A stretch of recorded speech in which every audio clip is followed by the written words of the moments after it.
Looking at another phone today, it's the Vernee Mix 2, so we're going to dive straight into this, and I've put the main features and spec on the screen for you. As you can see, this phone is quite impressive, at least on paper, in terms of what it offers, considering it's still a budget handset, and obviously that screen is going to be one of the main strong points. You can see here we have 6-inch display, but the phone is actually pretty similar to the 5.5-inch phones. What they've done is they've shrunk the bezels. It's not completely bezel-less, but you can see at the top here, much smaller area with the black lines, and at the bottom again it's not as small as the top, but they put the camera down there to make the room at the top space. Just have a quick look over the body. You have a metal frame, feels actually very solid, albeit it does have a bit of weight to it.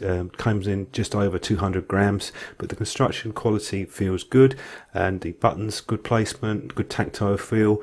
On the bottom, just one speaker works for the output, so you have the other ones there just for cosmetic reasons.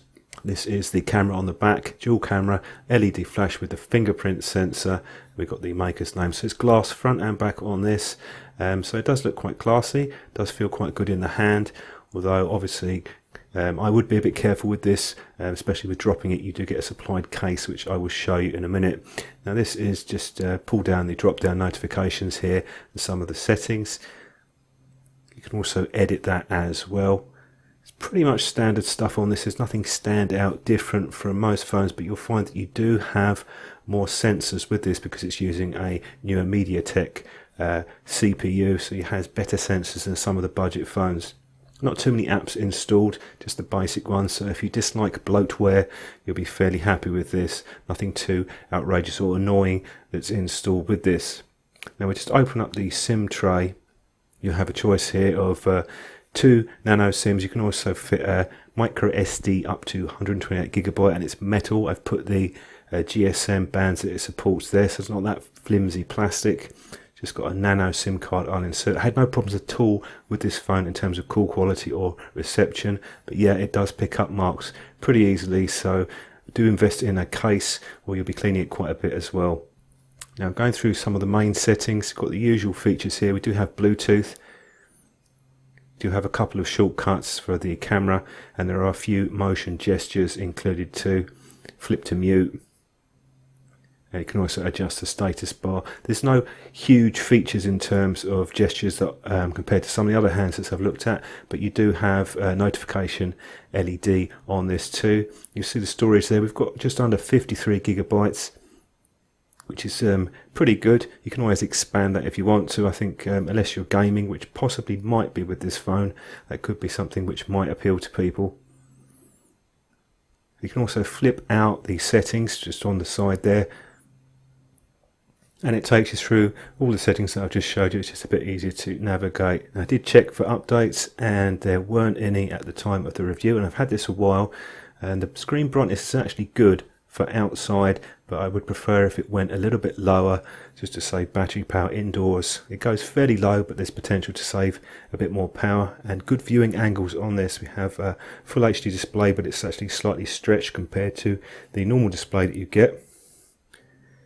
And the MediaTek processor is actually pretty nice. It's quite speedy. We're not flagship obviously at this price range, but I didn't have any lag issues, and video playback's very smooth as well in full HD.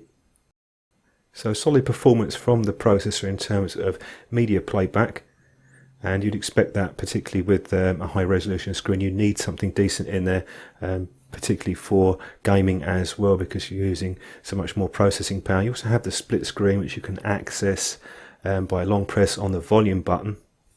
Not all the apps support that, but it is a nice feature to have. I'll just show you quickly what else you get. Front and back protectors. You also get the SIM card removal tool, and this is the instruction manual. And they have promising there that they're going to do updates every couple of months. We'll see on that one. And this is the silicone case that's included. Not bad at all. It's worthwhile putting that on for a bit of protection. You have the micro USB cable and power adapter. There's a fast charge on this, so that could go up to 9 volts quick charge. Now just put the case on the phone so you can see how that looks. I think it's okay myself. Perhaps you prefer a different one, but at least you get this in the box. It offers some protection and a bit of extra grip for the handset. I certainly think it does the job in terms of looks. I think it's quite a nice looking phone, particularly at the price point. Certainly if you like media, watching videos and gaming, you'll probably quite like the display. It's a very good display. It's not obviously OLED, but it's IPS, and the viewing angles are good, and it's also decent visibility in bright light, which is quite important for a lot of screens. A couple of extra features: you have a night light which gives you a warmer sort of tint. You can also invert the colours.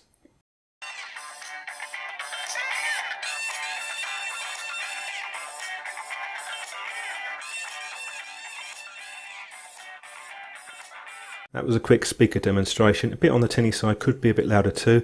Now you notice that you can actually zoom the screen in a bit if you're watching videos because of the slightly unusual aspect ratio, and that's the notification and charge LED. Nice to see that. Now this is the benchmark scores. I'll just summarise on this. We did quite well on Geekbench, just over 3,000, and Antutu, the 3D over 62,000.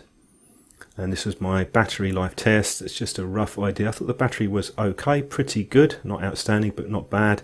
Just over an hour and a half to charge with the fast charger. The capacity was a little bit under the quoted spec. One area that I did find was the GPS didn't always lock onto the available satellites. Quite a few that it didn't lock onto, so it takes a while. But you do have USB on the go support.